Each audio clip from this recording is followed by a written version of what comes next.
मंदिर में रुक्मणी जी गई थी।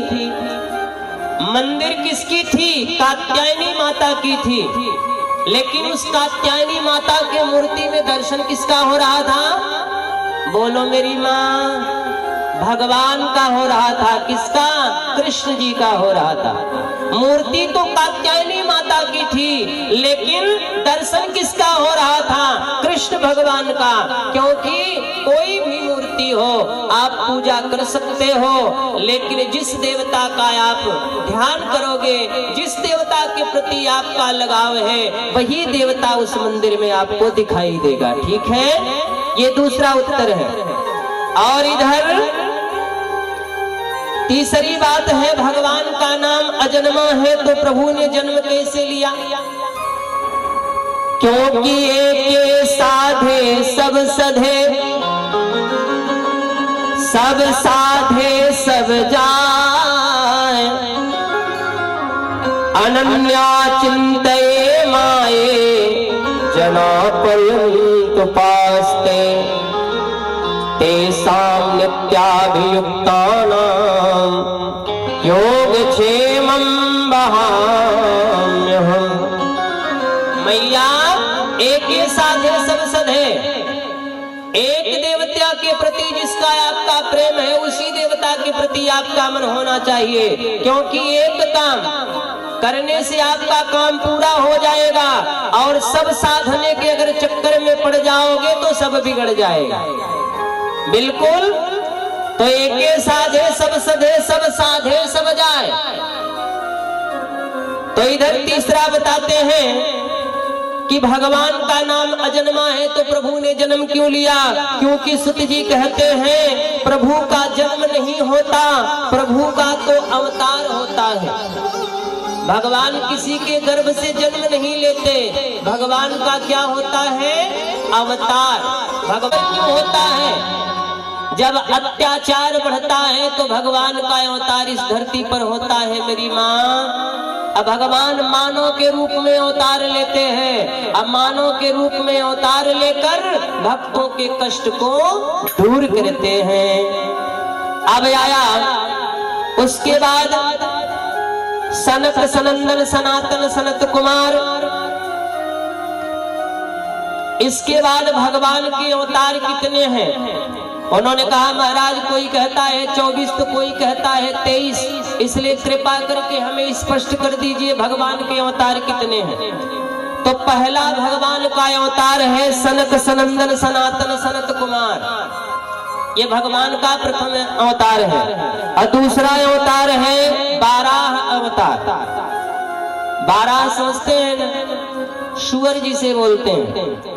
और तीसरा अवतार है संत नारद। संत नारद का भी अवतार भगवान का ही है। नर और नारायण ये कैसा है? ये चौथा अवतार है। पांचवा अवतार भगवान का है श्री कपिल अवतार। कपिल देव जी के रूप में भगवान आए। छठवां अवतार है भगवान का दत्तात्रेय जी के अवतार में आए। सातवां है यज्ञ भगवान, और आठवां है ऋषभदेव जी भगवान। नौवां है पृथु जी महाराज। 10वां है मत्स्य अवतार। भगवान के ये अवतार है।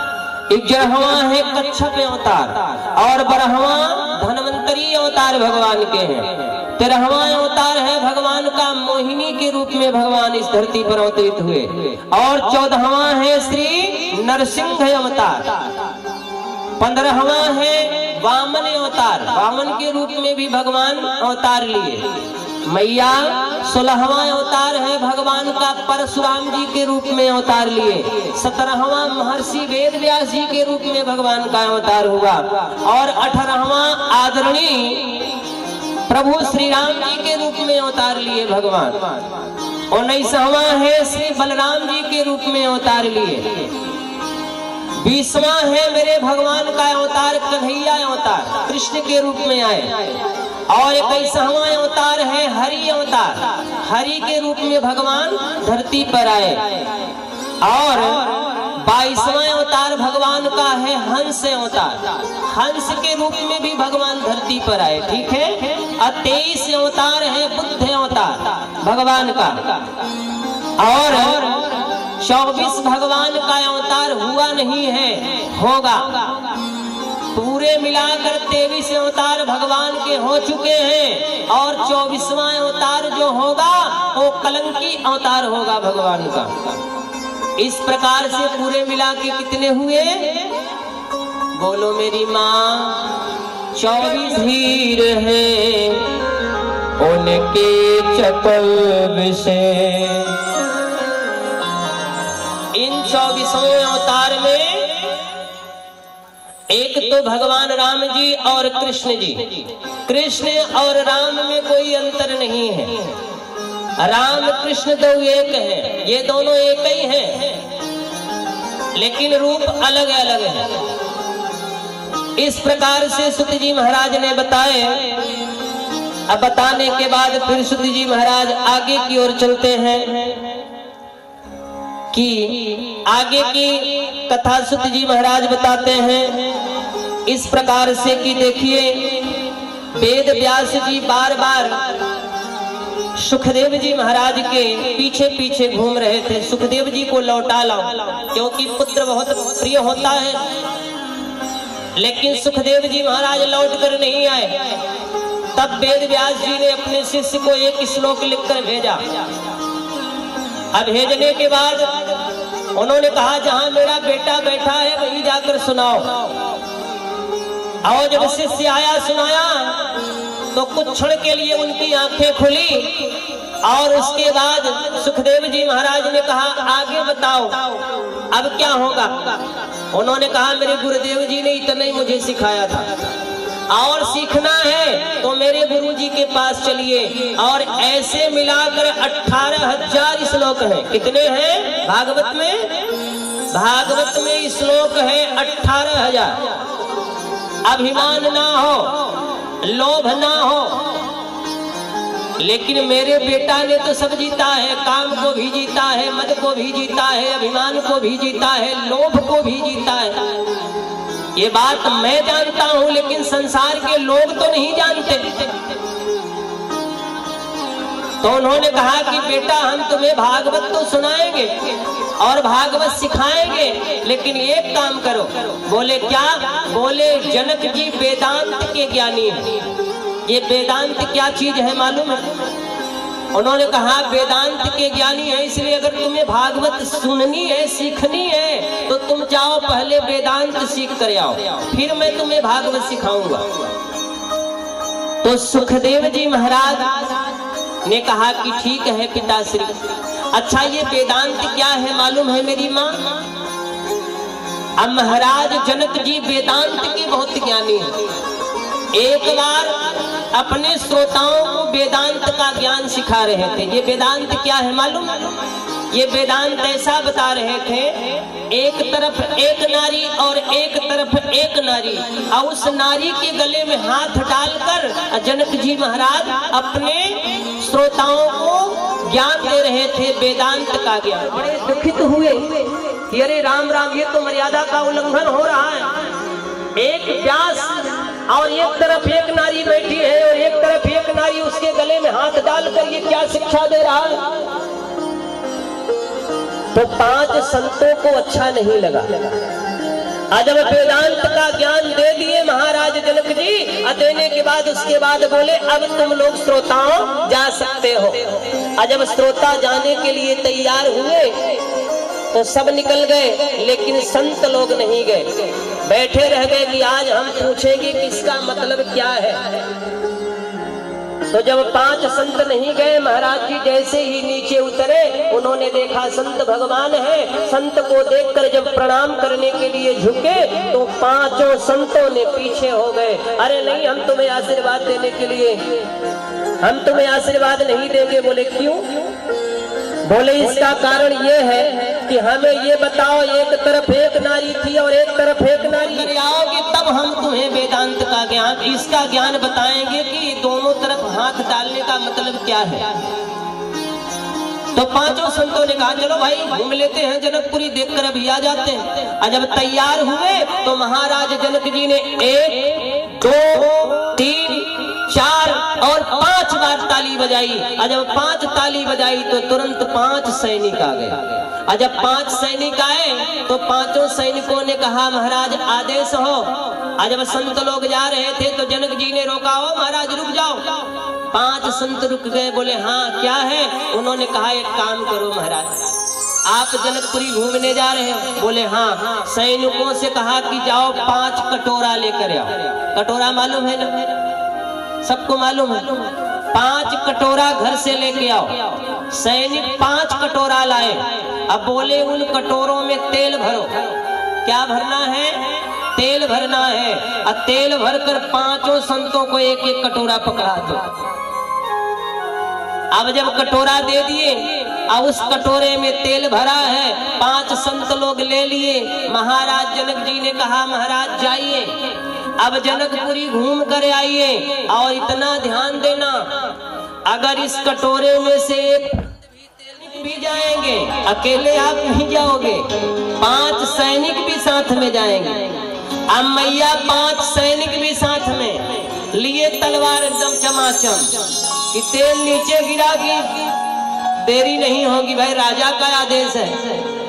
अब मैया चल दिए संत लोग, न इधर निगाह न इधर निगाह न उधर, बस वहीं पर निगाह कि कहीं तेल छलक न जाए।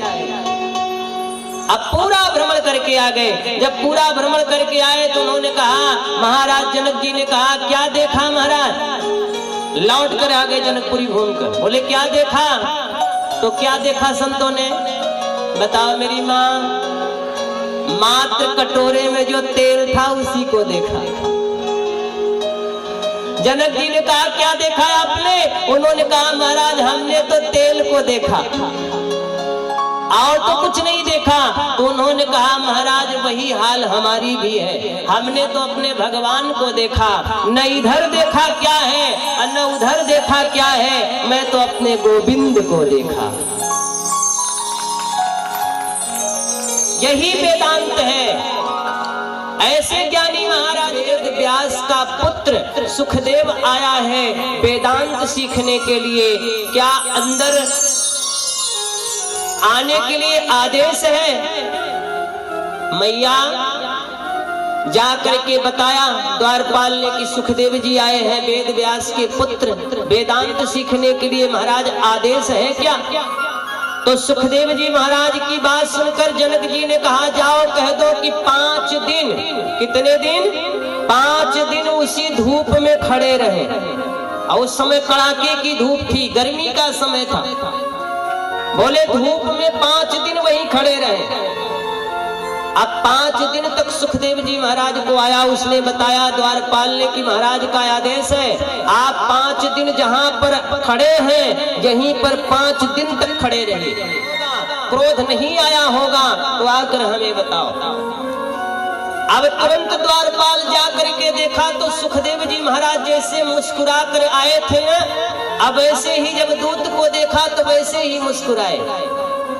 जब मुस्कुराए तो तुरंत द्वारपाल ने जाकर महाराज जनक जी से कहा कि महाराज जैसे आए थे वैसे ही है वो, चेहरे की रौनक जैसी थी वैसी ही है, थोड़ा भी क्रोध अंदर नहीं है। बोले क्या?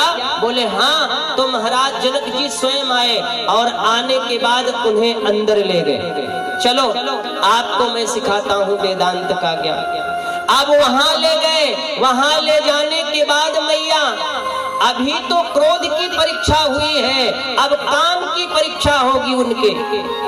अभी क्रोध उनका जो था कि देखा गया कि इनके अंदर क्रोध है कि नहीं है, लेकिन क्रोध को भी सुखदेव जी ने जीत लिया था।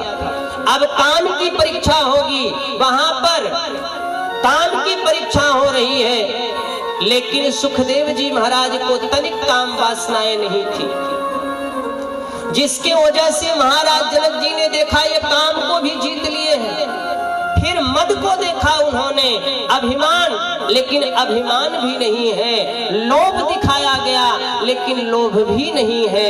तब महाराज जनक स्वयं सुखदेव जी भगवान के चरणों में गिर पड़े कि महाराज मैं आपको क्या सिखाऊंगा, आप तो स्वयं वेदांती हैं, हम आपको कुछ नहीं सिखा सकते।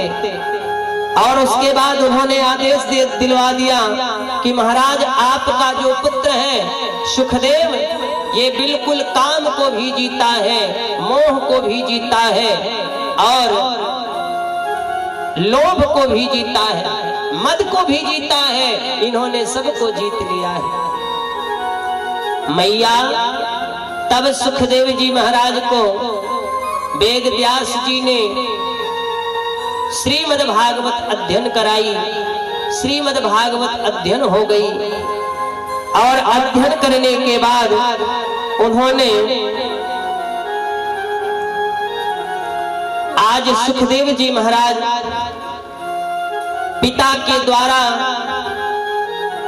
श्रीमद् भागवत को अध्ययन करने के बाद उन्होंने सोचा अब इसका प्रचार प्रसार भी होना चाहिए।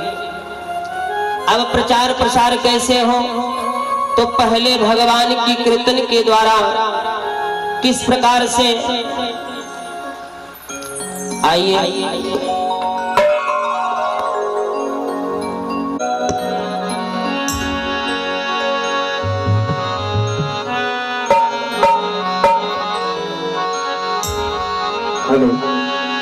कि तूने अजब रचा भगवान खिलौना माटी का, कि तूने अजब रचा भगवान खिलौना माटी का, रचा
किसी को गाली देने के लिए नहीं दिया है। अभी जब झगड़ा हो किसी से तो कितना लोग आवाज निकालते हैं, है ना भैया? और उतनी आवाज अगर नारायण की कीर्तन में लगा दे तो जीवन धन्य हो जाएगा। हाँ जीव दिया है भजन करल को, दिया जीव दिया है भजन करल को, ये आंखें कर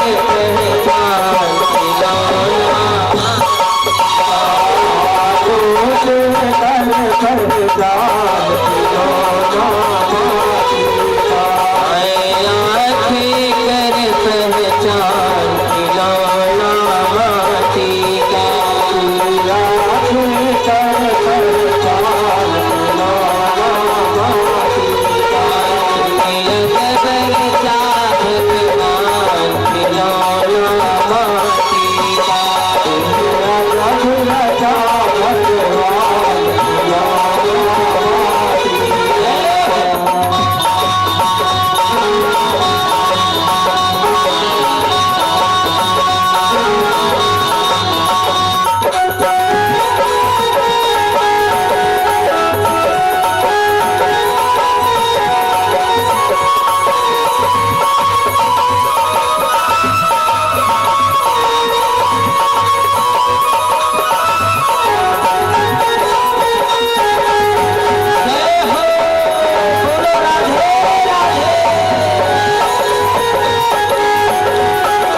भगवान ने शीश क्यों दिया है?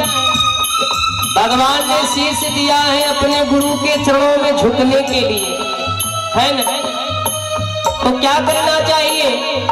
ये प्रणाम करने से मिलता क्या है? प्रणाम करने से 4 चीज प्राप्त होती है। ये 4 चीज कौन है मेरी माँ? ये 4 चीज है, आयु आपकी बढ़ती है, और दूसरी बात विद्या की प्राप्ति होती है, और तीसरी बात आपको बल की प्राप्ति होती है, और चौथी बात क्या है? यश की प्राप्ति होती है। कितने हुए मेरी मैया? 4। हाँ, शीश दिया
भगवान की कृष्ण कन्हैया लाल की हो।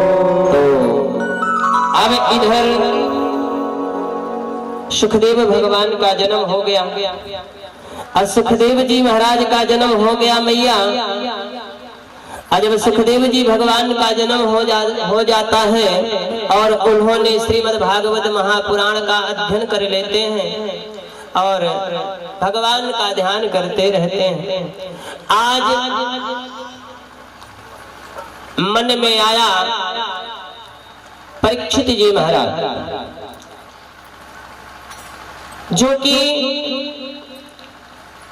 सुत जी महाराज ने बताया, सोनक ऋषियों ने पूछा कि हे महाराज ये परीक्षित कौन है, और परीक्षित को 7 दिन में श्राप क्यों मिला कि 7 दिन में दक्षक श्राप के डसने से परीक्षित की मृत्यु हो जाएगी। तो महाराज ये परीक्षित कौन है? कृपा करके आप हमें परीक्षित के बारे में बताइए। तो उन्होंने कहा सुत जी महाराज ने कि देखो बात ऐसी है, ये कथा ऐसी है, कौरव कितने थे? 100, और पांडव कितने हैं? 5। अच्छा, विजय किसकी होती है? सत्य की होती है। सत्य का सहारा कौन देता है? भगवान देते हैं, है ना? सत्य के साथ भगवान रहते हैं। अब विचार करना, कहाँ 5 और कहाँ 100, है ना? कितना अंतर है। तो सुत जी महाराज ने कहा कि देखो सोनक ऋषियों, जब उस समय कौरव और पांडवों के बीच में युद्ध चल रहा था, और दुर्योधन जो है जितने 100 थे कौरव, उनमें से सबके सब मारे गए। बचा कौन? दुर्योधन। और दुर्योधन को भीम ने अपने गदा से उसके जंघा को तोड़ दिया था। ये कथा तो खैर बड़ी लंबी है। तो होता क्या है कि उसके जंघे को भीम ने अपने गदा के प्रहार से उसके गंजे जंघा को तोड़ दिया था। बाकी उसकी सारी शरीर वज्र की थी, लेकिन जंघा जो है वो वज्र नहीं बना था। इसका भी कारण है। एक बार उसकी मां दुर्योधन की कहा कि बेटा,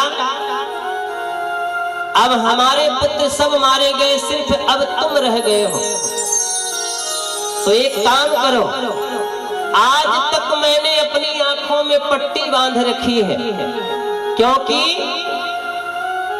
दुर्योधन के पिताजी जो थे वो अंधे थे, धृतराष्ट्र। और गांधारी जो है उसने देखा मेरे पति जी अंधे हैं, तो आज से मैं भी अपनी आंख को बांध कर रखूंगी, मैं भी अंधी रहूंगी अगर मेरे पति अंधे हैं तो उसने अपने आंख को पट्टी बांध कर रख लिया था मैया। रखने के बाद होता क्या है, जब सब पुत्र मारे गए सिर्फ दुर्योधन बचा, तो उसने कहा, उसने अपने पुत्र को बुलाई कि बेटा अब सिर्फ तुम रह गए हो। अब माँ अपने पुत्र के दर्द को समझती है कि दर्द कितना होता है, पुत्र मोह कैसा होता है, माँ समझती है। इसलिए बेटा एक काम करो। बोले क्या माँ, बताओ। उन्होंने कहा कि जाओ तुम स्नान करके और निर्वस्त्र आना, तुम्हारे शरीर पर कोई वस्त्र ना हो। तो उन्होंने कहा माँ इसका कारण क्या है? उसने कहा बेटा मैं तुम्हें कारण नहीं बताऊंगी, लेकिन जाओ तुम स्नान करके सीधा मेरे पास आना, कहीं रुकना मत, और तुम्हारे शरीर पर एक भी वस्त्र नहीं होना। दुर्योधन ने कहा ठीक है। अब दुर्योधन स्नान किया, स्नान करने के बाद चल दिया माँ के पास। और जब माँ के पास चल दिया तो भगवान कृष्ण रास्ते में मिल गए। कन्हैया जी, बोले कहाँ जा रहे हो? बोले माँ के पास। बोले शर्म नहीं आती, माँ के पास इस भेषे में जाओगे? तो उसने कहा कि मैं पहले छोटा था तो नंगा ही था ना। अरे उन्होंने कहा छोटे की बात छोड़ो, अब तो तुम बड़े हो गए हो। तो उसने भी सोचा कि बात तो सही है, माँ के पास नंगा होकर जाऊं। अब माँ ने कहा है कि नंगा होकर आना, पूरी शरीर आपकी खुली होनी चाहिए, आपके शरीर पर वस्त्र नहीं होना चाहिए, पूरा शरीर। तो भगवान कृष्ण ने बहका दिया। भगवान जानते थे कि गांधारी ने इसे क्यों बुलाई है। आज कारण क्या है? अकेले के पत्ते से अपना पूरा ढक लिया, बाकी पूरी शरीर खुली, हाथ पैर सब खुला, और जंघा तक उसने केले के पत्ते से अपना बांध दिया। अब बांधने के बाद माँ के पास चला गया। माँ ने बोली बेटा आ गया? बोले हाँ आ गया माँ। तो माँ ने कहा ठीक है बेटा, बरसों तक आज तक जो मैंने अपने आँख को नहीं खोली, आज मैं अपना तेज तुझे देने जा रही हूँ। बेटा तुम मेरे सम्मुख खड़े रहो। उसने कहा ठीक है। और जैसे ही अपनी पट्टी उसने खोली और जब देखा तो उसकी आंखों में ऐसी रोशनी थी कि वह रोशनी पड़ते ही उसकी शरीर सारी वज्र की हो गई। लेकिन जहां केला का पत्ता लगा था वहां वज्र नहीं हुआ। बड़े जोर से उसने ध्यान दी, जब देखी गांधारी ने कहा अरे बेटा ये तूने क्या कर दिया, ये तो तूने सब गड़बड़ कर दिया। उसने कहा क्यों माँ? उसने कहा बेटा मैं तुझे वज्र बनाने जा रही थी, आज तेरी पूरी शरीर वज्र की हो गई है, लेकिन जहां तक तेरा ये ढका हुआ है ये वज्र नहीं हुआ बेटा। तो उसने कहा माँ इसे खोल दो, कि युद्ध हो रही थी। अब दुर्योधन मारता था, जिस समय भीम ने उसके गदा उसके शरीर पर तो टन से बोलता था जैसे पत्थर से टकरा रहा हो, क्योंकि पूरी शरीर वज्र की हो गई है। तब भगवान ने इशारा किया, ऐसे नहीं बोले, तब बोले जंघा। अजब जंघा पर मारा तो दुर्योधन गिर पड़ा। बलराम जी पहुंच गए, नहीं ये खबरदार से अन्याय हो रही है, ये अन्याय हम नहीं होने देंगे। तो भगवान कृष्ण ने कहा, भैया जब अन्याय वहां द्रौपदी के यहाँ हो रही थी तो आपने वहां क्यों नहीं गए? वो भी तो अन्याय हो रही थी, क्योंकि द्रौपदी चिल्ला चिल्ला कर कह रही थी कि अगर हमारे 5 पति जब जुआ हार गए तो फिर हमें उन्हें आदेश कौन दे दिया? दांव पर लगाने की उन्हें आदेश किसने दिया? जब खुद को हार गए हैं तो फिर हमें उसने क्यों दे दिया आदेश? कौन दिया आदेश? इसलिए हमारे साथ अन्याय हो रही है, आप लोग बोलो। लेकिन किसी ने नहीं बोला। तो क्या वहां अन्याय नहीं हुई थी? बोले हाँ हाँ ये बात तो सही है। बोले भैया आप शांत बैठे रहो, देखते रहो, बस हो गया। मैया अब तो चलता रहा। दुर्योधन के जंघा को मार कर भीम ने गिरा दिया। अब गिरने के बाद दुर्योधन जब पलट जाता है, एक एक दिन दुर्योधन गिन रहा है कि मेरी मृत्यु कब हो, किस क्षण हो। तो उसने क्या, उसका एक मित्र था अश्वत्थामा, जो कि दुर्योधन का जो गुरु था, जो गुरु थे उन्हीं के पुत्र हैं अश्वत्थामा। तो अश्वत्थामा आया और देखा, अरे मित्र ये तुम्हारी दशा किसने की? उसने कहा, अरे मित्र ये हमारी दशा पांडवों ने की है। तो उन्होंने कहा, चाहते क्या हो? उन्होंने कहा, मित्र अगर मेरी चाहत अगर तुम पूरा करना चाहते हो तो पांडवों को मार दो। अगर तुम पांडवों को मार दोगे तो हमारे हृदय को शांति मिल जाएगी, नहीं तो मुझे बहुत पीड़ा हो रही है। उन्होंने कहा, बस मित्र आज चिंता मत करो, आज ही पांडवों को मार डालूंगा। और तुरंत खंजर लिया मैया, खंजर लेकर चल दिया। जब चल दिया न, तो आज जिस शिविर में पांडव सो रहे थे उस शिविर से भगवान कृष्ण कुछ दूरी पर लेके चले गए, क्योंकि जाको राखो साइया मार सके ना को, अबालन बाका कर सके जो जग बेरी हो। मैया अब भगवान उस शिविर से 5 को लेके चले गए और उस शिविर में पांडवों के 5 पुत्र सो रहे थे। आज जब 5 पांडवों के पुत्र सो रहे थे उसी समय अश्वत्थामा आता है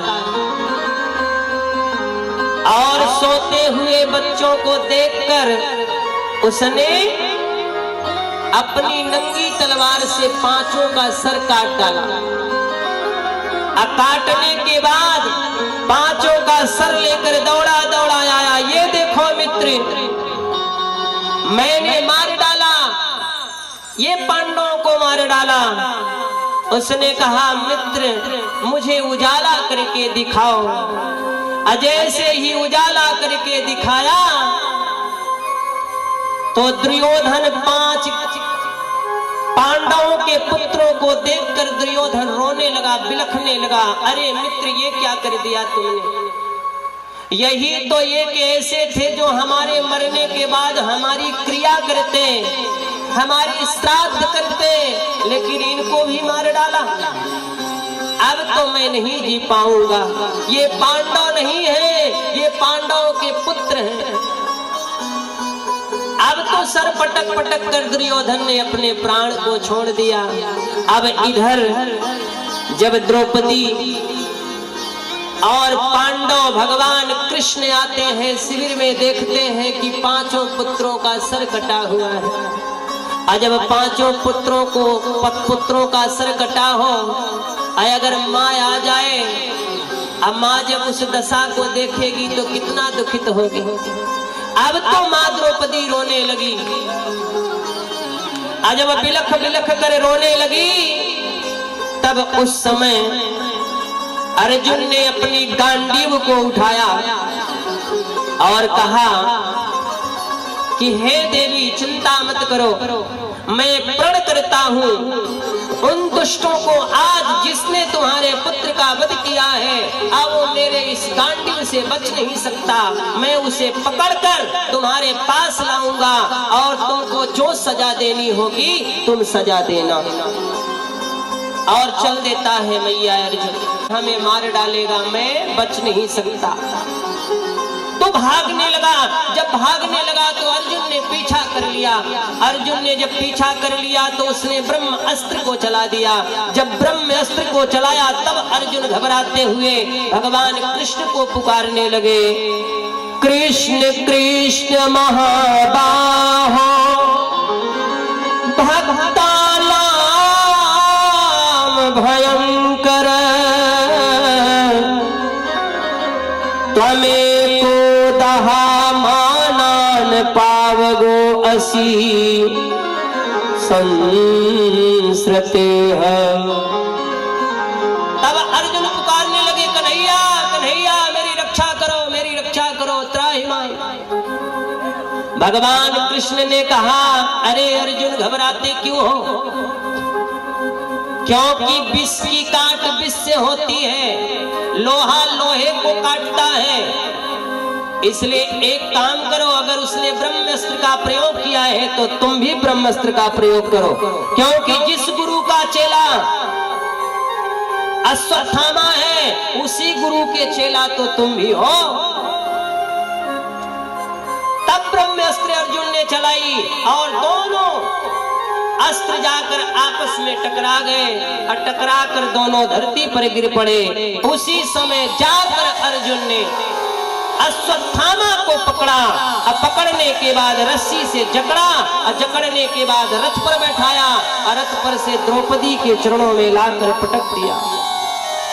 देवी, यही तुम्हारे पुत्रों का द्रोही है, यही तुम्हारे पुत्रों का वध किया है। बताओ, इसे जमीन में गाड़ कर मारूं, किसे चला कर मारूं, किसे पानी में डुबा कर मारूं? अब बताओ कौन सी मैं सजा दूं इसे? द्रौपदी ने कहा नहीं। अर्जुन ने कहा क्या?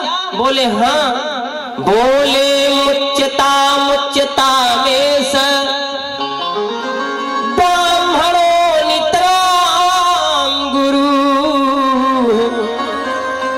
क्योंकि ये ब्राह्मण है, इसलिए इसका वध मत करो, छोड़ दो, छोड़ दो।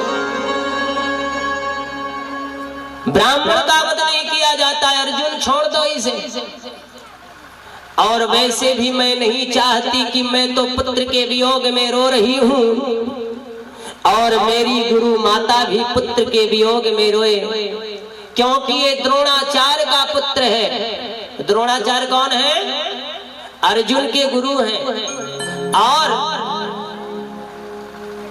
अश्वत्थामा के भी गुरु हैं और द्रोणाचार्य का ही पुत्र ये अश्वत्थामा है।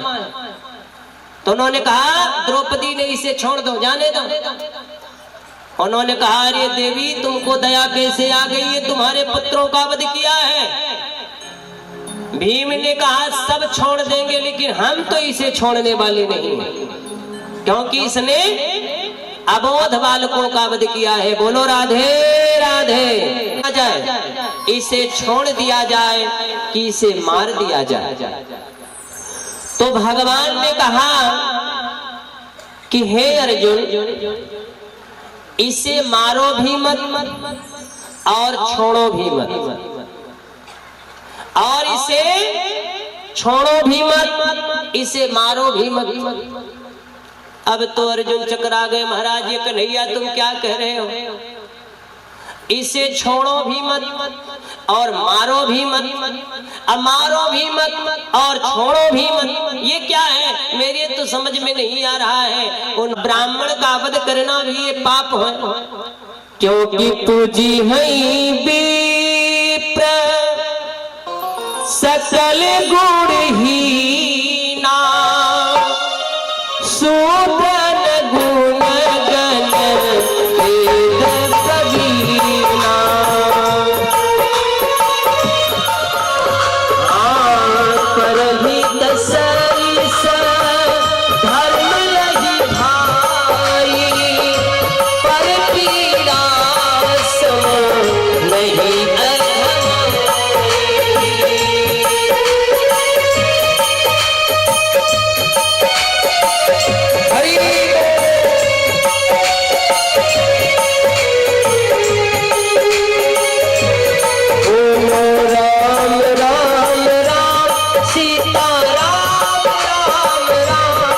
सीता राम राम राम राजा राम राम राम राम राम राम सीता राम राम राम बोल राम राम राम सीता राम राम करना भी पाप है और इसने अबोध बालकों का वध किया है, इसलिए इसे छोड़ना भी पाप है। दोनों तरफ से है मालूम है। प्रतिष्ठित ब्राह्मण का अपमान कर दो तो जीते जी मर जाता है ना। इसने पाप किया है, अबोध बालकों का वध किया है, इसलिए इसका बाल जो है मुंडन कर दो, इसकी दाढ़ी मुंडन कर दो और इसे धक्के मारकर बाहर कर दो, इसकी मृत्यु हो गई। और अपने हाथों से इसे मारकर पाप क्यों लोगे, ब्रह्म हत्या क्यों लोगे, इसलिए इसे धक्के मारकर भगा दो।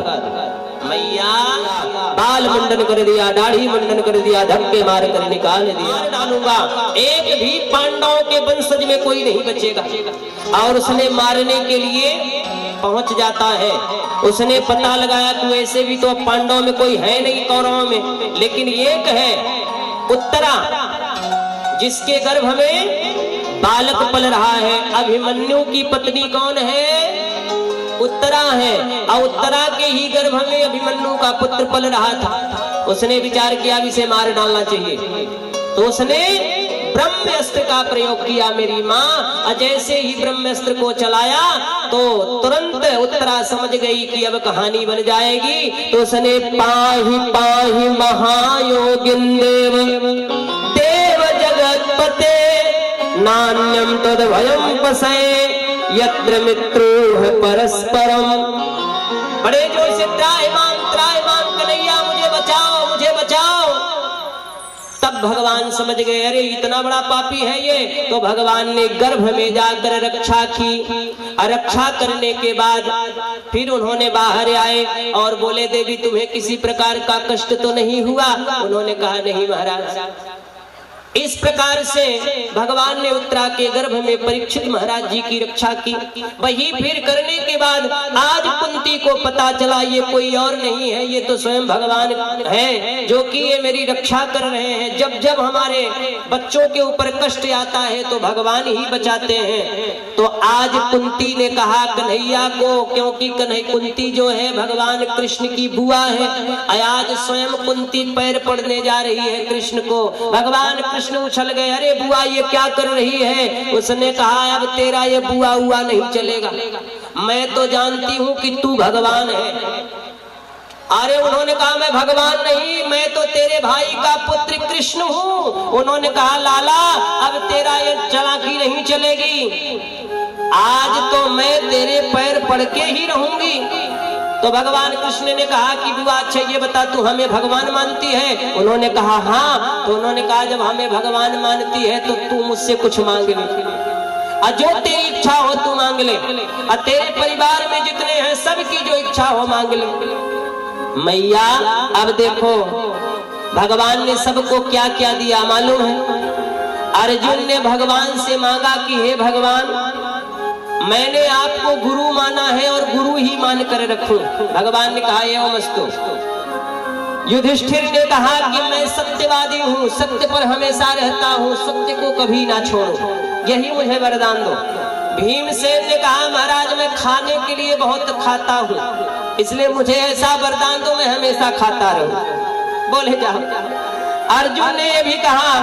और इसके बाद सुभद्रा ने कहा कि हे कन्हैया आपके चरणों से हमारा प्रेम कभी ना घटे, आपके चरणों में हमारा मन लगा रहे। ठीक है। द्रौपदी ने कहा कि हे कन्हैया मैंने तुम्हें सखा माना है और तुम भी हमें सखा माने हो, इसलिए ये सखा और सखी का प्रेम कहीं ना जाए। ठीक है। अब कुंती की बात आई, मई तो भगवान बोले बुआ तुम भी मांगो। तो कुंती ने कहा कन्हैया अगर तुम हमें वरदान देना चाहते हो तो मैं मांगने जा रही हूँ। बोले हाँ मांगो। आंचल पसार कर कुंती ने कहा कन्हैया तुम हमें दुख दे दो। संसार में सब सुख मांगते हैं, लेकिन कुंती ने क्या मांगा मेरी माँ? विपदः सन्तु न स्वत्रतः तत्र जगद् गुरो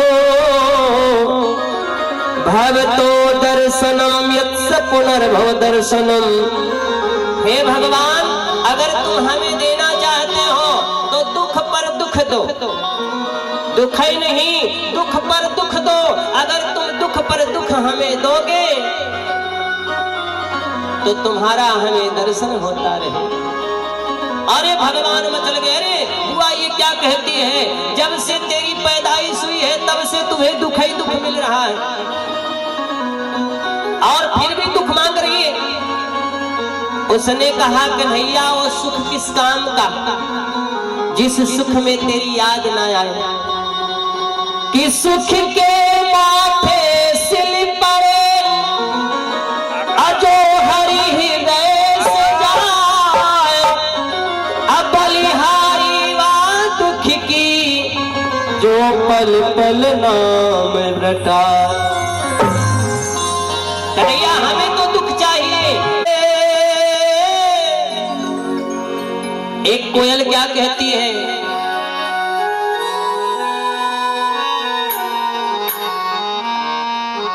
कि कोयलिया बोली रे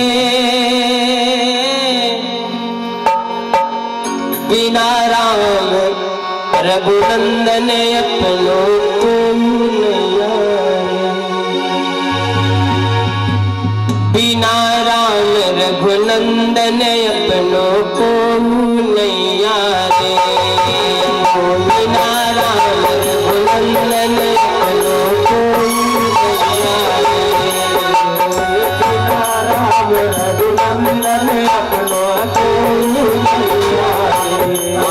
कोयलिया बोली रे बोलिया रे बिना राम रघुनंदन अपनों को बोलिया रे।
ने सबको वरदान दिया। भगवान चले गए द्वारिकापुरी और उसके बाद भगवान को पता चला परीक्षित का, और तुरंत जब पता चला भगवान द्वारिकापुरी चले गए अर्जुन के द्वारा, तो यहाँ पर पांडवों ने वन में जाकर भगवान कृष्ण के और जाके में डाल दिया।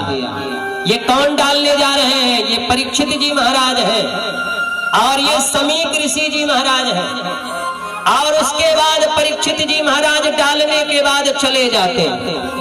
और जब डालने के बाद चले गए, तब इधर किसी ने ऋषि के शिष्य ने जाकर बता दिया उनके कुमार को कि आपके पिता के गले में सर्प डाल दिया है मरा हुआ कोई राजा आकर। और तुरंत उन्होंने आकर देखा कि मरा हुआ सर्प मेरे पिता के गले में, अब जिसने मेरे पिता के गले में सर्प डाला है, मैं तुझे श्राप देता हूँ कि तुझे इसी सर्प का तक्षक नाग होगा और वही तुझे डसेगा। आज के 7वें दिन तेरी मृत्यु हो जाएगी, तुझे कोई बचाने वाला नहीं होगा। ऐसा श्राप दे देते हैं। श्राप देने के बाद पिता के चरणों में बैठकर श्रृंगी ने रोने खुली और पुत्र को हृदय से लगा लिया। क्या बात है बेटा? उन्होंने कहा जब अपने गले में देखा तो सर्प दिया है, ये देखो। गले से निकाल कर समीक ऋषि जी दूर फेंक देते हैं। बेटा ये तो मरा है, ये कुछ नहीं कर सकता। लेकिन श्रृंगी ने कहा पिताश्री, जिसने आपके गले में मरा ये सर्प डाला है, मैंने उसे ऐसा श्राप दिया है, अब वो जीवन में ऐसी गलती नहीं कर सकता। समीक ऋषि ने कहा बेटा तुमने जाना वो कौन है? उन्होंने कहा पिताश्री मैं जानता तो नहीं। तो उन्होंने कहा बेटा अनजाने में किसी को श्राप देना अच्छी बात नहीं है, मैं ध्यान लगाकर देखता हूँ वो कौन है। समीक ऋषि की आंखों से आंसू आ गया। बेटा ये तूने क्या किया? जिसको तुमने श्राप दिया है, आज उसी राजा के निर्भय से हम इस जंगल में रहते हैं। ये भगवान स्वयं गर्भ में जाकर उनकी रक्षा किए और तुमने श्राप दे दिया। बेटा बहुत अनुचित किया। तब समीक ऋषि जी ने ध्यान लगाकर देखा कि ऐसा राजा ने क्यों किया। तो राजा जब अपने घर से चल रहे थे न, जब उनके पिताओं ने उन्हें राजा बनाकर पांडवों ने राजा बना दिया, राजा बनाने एक पैर पर एक बैल खड़ा था। कितने पैर पर? एक पैर पर। और उसे भी एक मोछा, बड़े बड़े मोछ रखा था, काला सा था, और तलवार लेकर उसे भी काटने जा रहा था। और उस जगह पर एक गौ माता खड़ी थी और रो रही थी। बैल ने कहा, तो उन्होंने कहा माँ ये तो सब अपने प्रारब्ध से इंसान भोगता है, न तो कोई किसी को सुख देता है और न कोई किसी को दुख देता है। जो सुख और दुख को भोगता है अपने किए हुए कर्मों को भोगता है मैया, क्योंकि जो जैसा करता है उसको वैसा भरना पड़ता है। शायद मेरा कर्म ही ऐसा रहा हो जो हमें भोगना पड़ रहा है। उन्होंने कहा बेटा, फिर उसी रास्ते से परीक्षित जी महाराज आ रहे थे और तुरंत दौड़े। कौन हो तुम? खबरदार से अगर अब भी तलवार उठाया और पैर काटने की कोशिश किया तो मैं तुम्हें जान से मार डालूंगा। जब ऐसा किया परीक्षित जी महाराज ने तो तुरंत वह जाकर उनके चरणों में गिर पड़ा। महाराज क्षमा करें। तो परीक्षित महाराज जी के बाबाओं जिस समय, और तुम इन चीजों पर हमेशा ध्यान देना जो मैं बताने जा रहा हूँ। बोले किन किन चीजों का पिताश्री? बोले अगर शत्रु भी तुम्हारे चरणों में आ जाए तो उसे क्षमा कर देना। पवित्र सेवा किए धन पवित्र कर दान, मन पवित्र हरि भजन सो होत त्रिविध कल्याण। बेटा अगर धन कमा रहे हो तो धन का 10वां भाग दान में कर देना चाहिए। वही दान पवित्र माना जाता है, वही धन पवित्र माना जाता है। और ये तन जो है किसी की सेवा करना चाहिए तो ये तन जो है पवित्र हो जाता है। और मन जो है भगवान बोले सतयुग, त्रेता, द्वापर और कलयुग। महाराज चारे तो युग हैं और चारों युग में मैं अंतिम हूँ। तो बोले कलयुग तू पापी है, इसलिए हमारे राज्य में रहने का तेरा कोई अधिकार नहीं है, भाग जाओ तुम। उसने कहा महाराज आप ही बताओ हम कहाँ जाए। तो उन्होंने कहा कि मैं तुम्हें स्त्रियः सोना यत्रा धर्मस्य त्रिविधः, उन्होंने कहा 4 जगह जगह देता हूँ। एक तो जुआ, जुआ समझते हैं? अरे बाल वाली जुआ नहीं, बहुत लोगों के बाल में भी जुआ पड़ती है। अब एक जगह मैंने बताया कि जुआ समझते हो, तो माताओं ने कहा हाँ हाँ महाराज। अरे मैं बोला वो जुआ नहीं, जुआ का मतलब है ताश, जो ताश खेलते हैं, सट्टा खेलते हैं। तो परीक्षित ने कहा जहां जुआ होती हो वहां तुम जाओ। ठीक है मैया। और जो झूठ बोलता हो, आप लोग झूठ तो नहीं बोलते, सब सत्य बोलते हो। अच्छा तो ठीक है, बोलते भी होगे तो बोलना मत, प्रयास करना सत्य बोलने का, ठीक है? क्योंकि हमारा धर्म क्या है? हमारा धर्म है धर्म न दूसर सत्य समाना, अयागम निगम पुराण बखाना। हमारा वेद कहता है सत्य बोलना चाहिए। मैया इस प्रकार से कलयुग वास करता है। जो शराब पीता है वहाँ कलयुग वास करता है। जो पराई नारी के प्रति आकर्षित होता है, पराई स्त्री को देखता है, वहाँ पर कलयुग वास करता है। जाओ या जाओ 4 जगह वास करो। तो कलयुग ने कहा महाराज ये सब गंदी जगह है, कोई अच्छी जगह दे दो, वास करो। कहाँ वास करो? स्वर्ण में। अब बड़े आश्चर्य की बात है, कहा भी ये भी गया है कि स्वर्ण में भगवान कृष्ण का, गोविंद का वास होता है। अब आजकल सोना तो सभी लोग पहने हुए हैं, इसका मतलब सबके ऊपर कलयुग का वास है तो नहीं।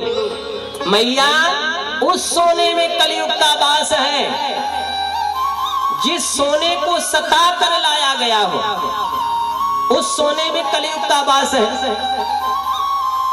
तो उन्होंने कहा जो सत्य का सोना है उसमें भगवान का वास है, जो असत्य का सोना है, जो सताया हुआ सोना है, उसमें किसका वास है? कलयुग का वास है। इसका मतलब परीक्षित की जो मुकुट है ये भी सताई है, क्योंकि जरासंध की ये मुकुट है ना? और ये सताई हुई मुकुट वहां पर रखी थी। परीक्षित को क्या मालूम ये कैसी मुकुट है, और उन्होंने धारण किया, बड़ी सुंदर लग रही है, और चल दिए परीक्षित महाराज लेकर। तो उन्होंने कहा कि जाओ तुम स्वर्ण में वास करो। और यही तो कलयुग चाहता था, और तुरंत परीक्षित के मुकुट में जाकर बैठ गया कलयुग। कलयुग के द्वारा इस प्रकार से समीक ऋषि ने जब देखा कि अरे ये तो कलयुग ने मति परीक्षित की मार डाली। संत की वाणी है, इसे कोई टाल नहीं सकता। असंत की वाणी को मैया कोई टाल नहीं सकता। अब यहाँ गौरमुख चल देता है। और गौरमुख जब जा रहा था, जैसे ही वहां पहुंचा, अब वहां जब पहुंच कर देखा कि महाराज परीक्षित ने जब मुकुट उतार कर रखा, जैसे ही रखा तब समझ में अरे बाप रे बाप ये क्या कर डाला मैंने, एक संत का अपमान कर दिया। संत माने भगवान। अब रोने लगे परीक्षित। तब वहां से गौरमुख आ गए श्रृंगी ऋषि, समीक ऋषि के, और उन्होंने कहा मेरे गुरुदेव का आदेश है कि उनके पुत्र ने आपको श्राप दिया है, आज के 7वें दिन आपकी मृत्यु होगी, कोई रोक नहीं सकता। या अच्छा नहीं किया। अरे 7 दिन के लिए क्यों दे दिया? हमें तो एक क्षण भी नहीं जीना चाहिए, क्योंकि मैंने एक संत महापुरुष का अपमान किया है, हमें मर जाना चाहिए। लेकिन चलो उन्होंने जो किया है सो अच्छा किया है। परीक्षित महाराज जी ने अपने पुत्र जन्मेजय को बुलाया, छोटी सी उम्र थी जन्मेजय की। जन्मेजय को तुरंत राजा बनाया। राजा बनाने के बाद पत्नी से कहा उन्होंने कि देवी आज मैं रोती रही। अब परीक्षित महाराज जी ने सारे आभूषण उतार कर और वन की ओर चले गए। जाने के बाद एकांत में बैठकर भगवान को याद करने लगे। जन्म जन्म का साथ है हमारा तुम्हारा, तुम्हारा हमारा।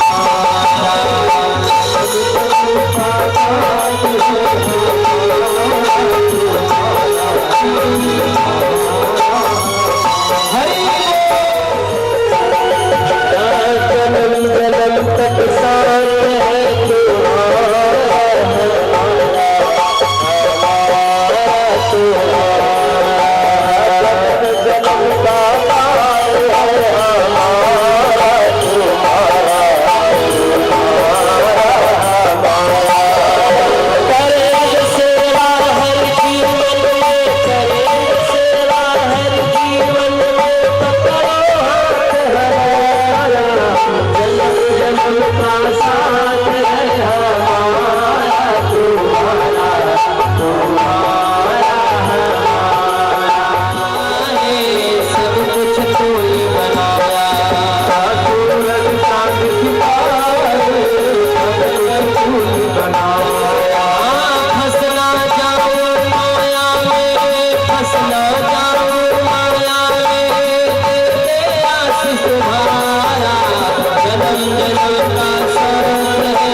संभाला तब से हमने व्यर्थ हमारा।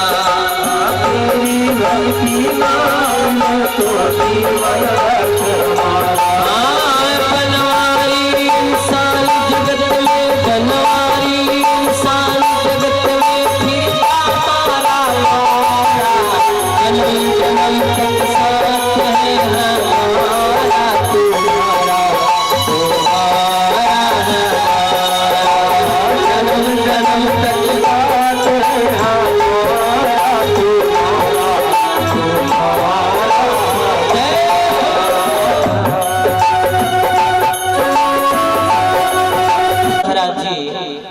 ने तुरंत जंगल में जाकर बैठ जाते हैं, भगवान को याद करने लगते हैं। सारे ऋषिगण वहां पर पधारते हैं। जिसको जिसको पता चला कि इस समय परीक्षित महाराज जी को 7 दिन तक का श्राप मिला है कि 7 दिन के बाद उनकी मृत्यु हो जाएगी सर्प के डसने के द्वारा। मैया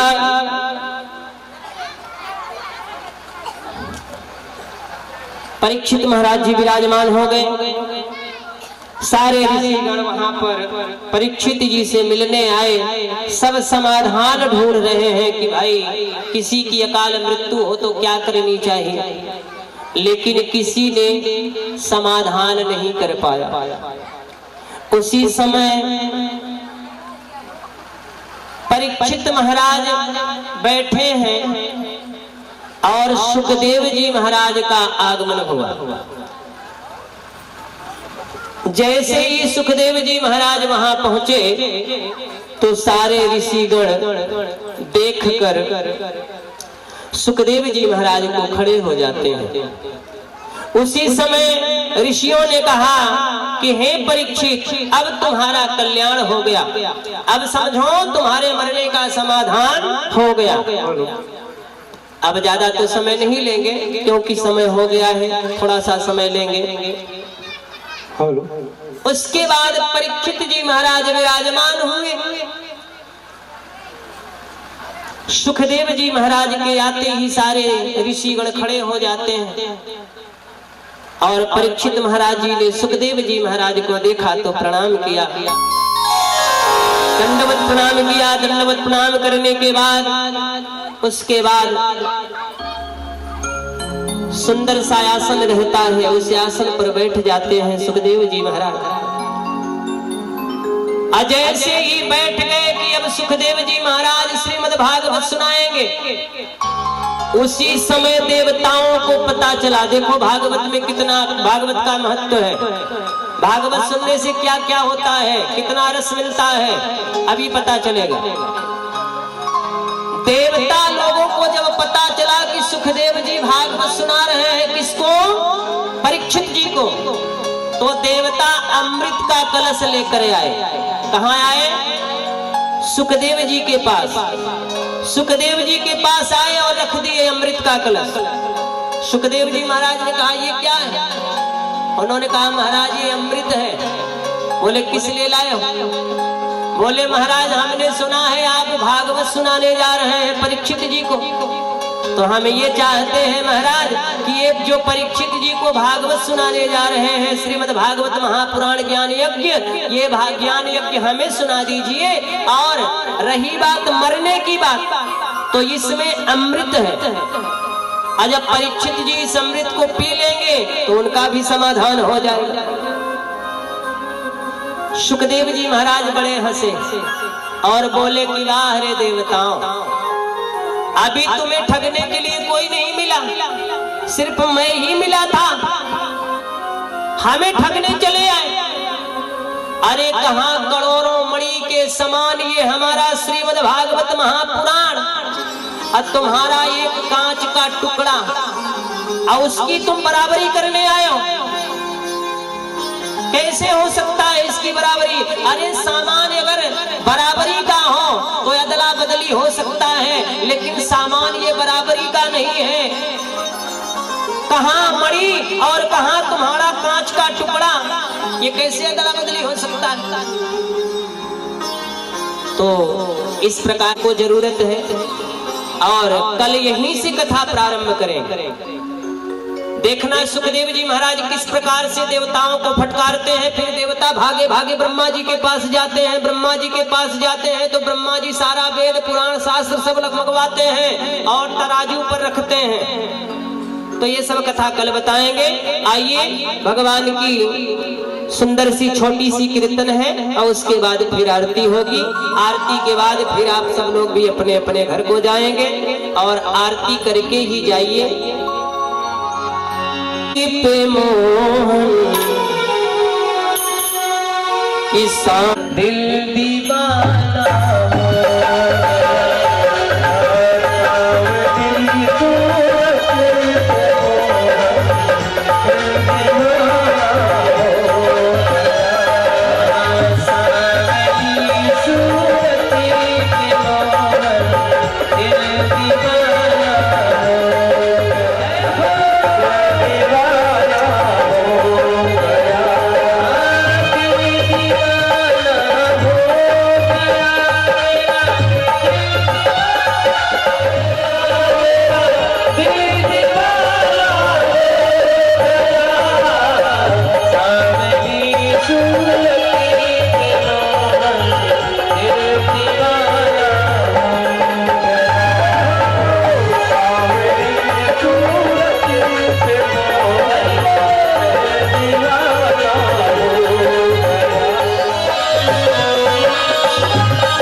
आज की कथा यहीं तक।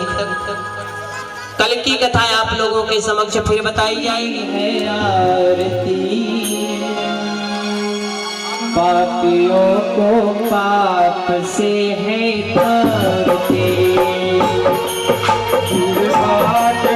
भगवान की है आरती पापियों को पाप से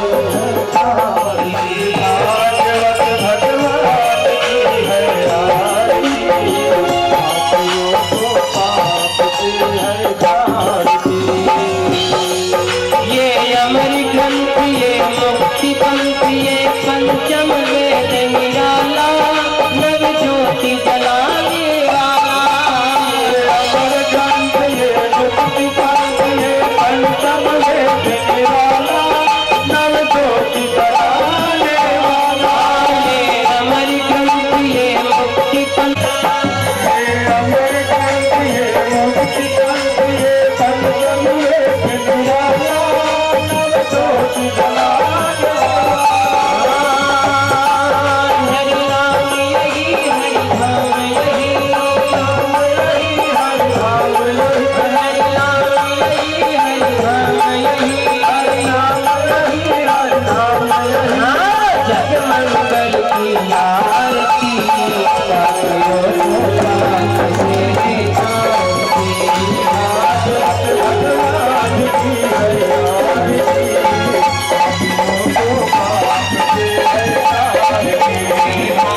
पुष्पांजलि पुष्प दे दो हाथ में।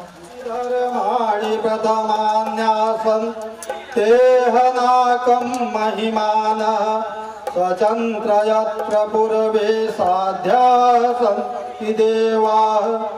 ओम राजाधिराजाय प्रशंसायिने नमो वयं वश्वाय कुर्महे तमे कामान् कामह्यं कामेश्वरो वश्वो दधातु। कुबेराय वश्वाय महाराजाय नमः। स्वस्ति साम्राज्यं भोज्यं स्वराज्यं वैराज्यं पारमेष्ठं राज्यं महाराज्यं महाधिपयन्तं समं पर्यायुष्यात् सार्वभौम सार्वायु खान्दात् पृथिव्या समुद्र पर्यन्ता एकरादत्वदप्ति श्लोको भृगुतो मरुतः परिवेष्टारो मरुतस्य वसिन् गृहे आवेशित काम प्रेरिते विश्वे देवा सभासदेति।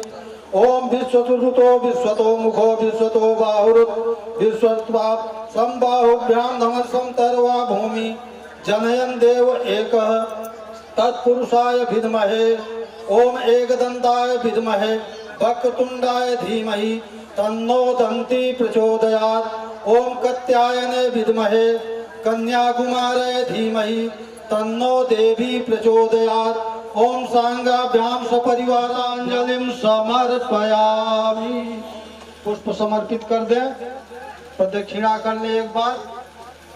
यानि कानि च पापानि जन्मांतरकृतानि च तानि सर्वाणि नश्यन्तो प्रदक्षिण पदे पदे। हाथ जोड़ के क्षमा प्रार्थना कर ले। विघ्नेश्वराय वरदाय सुरप्रियाय लंबोदराय सकलाय जगद्धिताय नागाननाय सुतियज्ञ विभूषिताय गौरी सुताय गणनाथ नमो नमस्ते। ओम गणेशांबिकाभ्यां नमः प्रार्थना पूर्वकं नमस्कारं समर्पयामि। क्षमा प्रार्थना। मंत्रहीनं क्रियाहीनं भक्तहीनं जनार्दन यत्पूजितं मया देवी परिपूर्णं तदस्तु मे।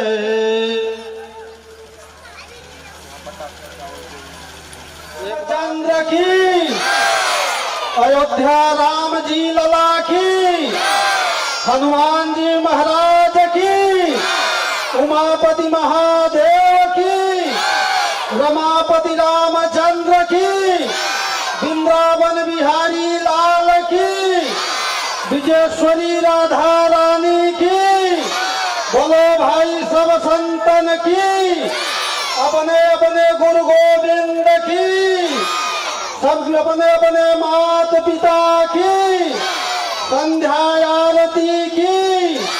जय जय श्री राधे।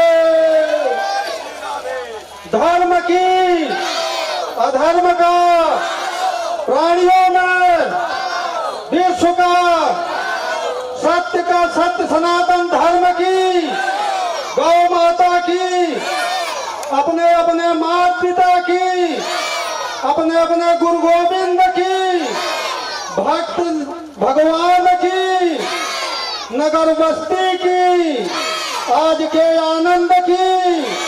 ओम नमः पार्वती पते नमः। हर हर महा